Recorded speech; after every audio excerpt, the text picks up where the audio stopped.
All right, welcome back. The hospitality industry has been looking forward to a bumper festive season, but there are some potential speed bumps. South Africa is currently in its longest period of consecutive power cuts, and this week a German tourist was killed in Mpumalanga.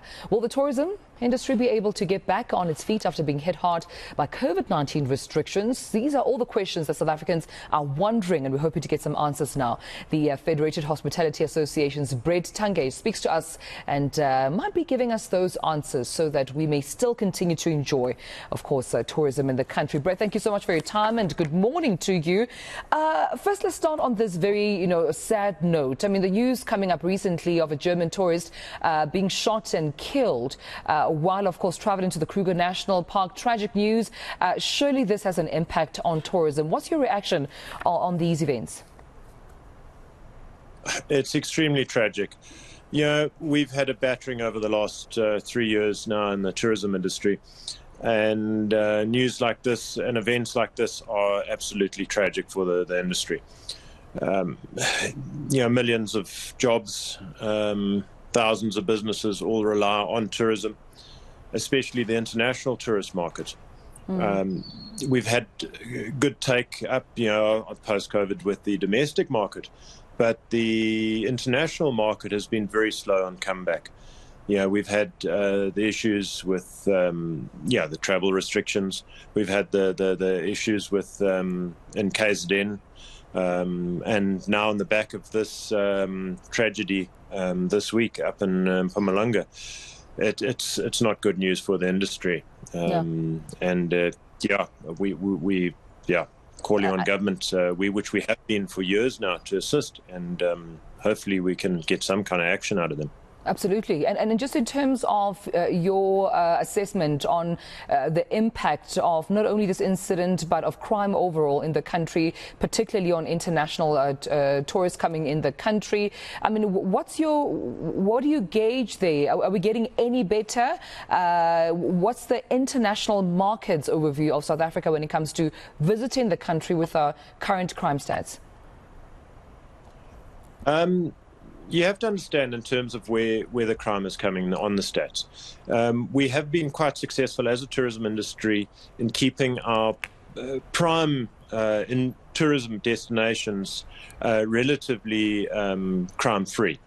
If you look at the incidents in Cape Town, Kruger, they don't happen that often with tourists. You have to go into more, let's say, poorer South African areas is where you're finding those big crime stats.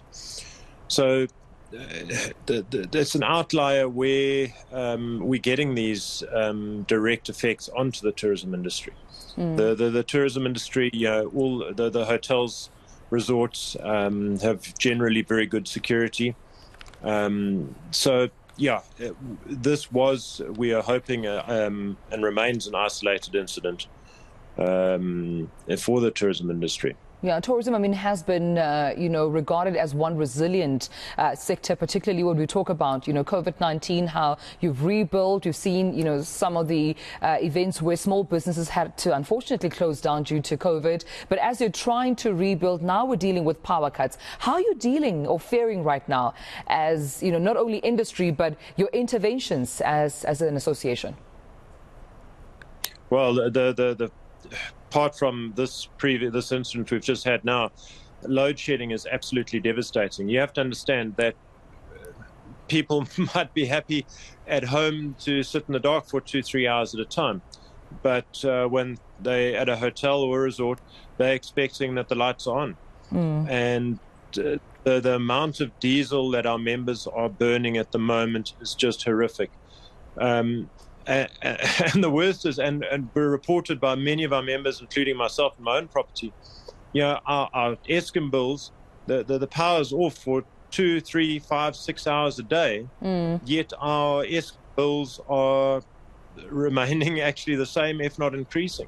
Plus now on top of that, we've got huge diesel bills to cover. And most of us are still yet to see our full pre-COVID occupancy figures. Yeah. Yeah, so it's not easy. We've got issues like in Durban with the municipality there. They're still not coming to the party and repairing, especially the sanitation issues from the floods we had. So we're having beach closures. That is just not helping at all. Plus, there's residual resilience, or what would we say? Resistance for travel on the foreign market from COVID still. So what do you anticipate then is going to happen come December? I mean, we talk of December as if it's far away, but it's only a few weeks from now, Brett. Do you anticipate South Africans would be willing to spend their money on resorts and hotels with these challenges around water shedding and power cuts?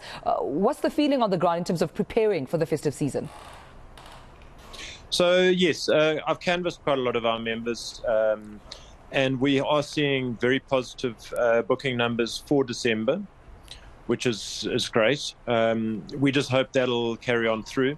At the moment, a lot of the tourism market in South Africa has been supported by domestic tourism, because we're still yet to see the large numbers of foreigners.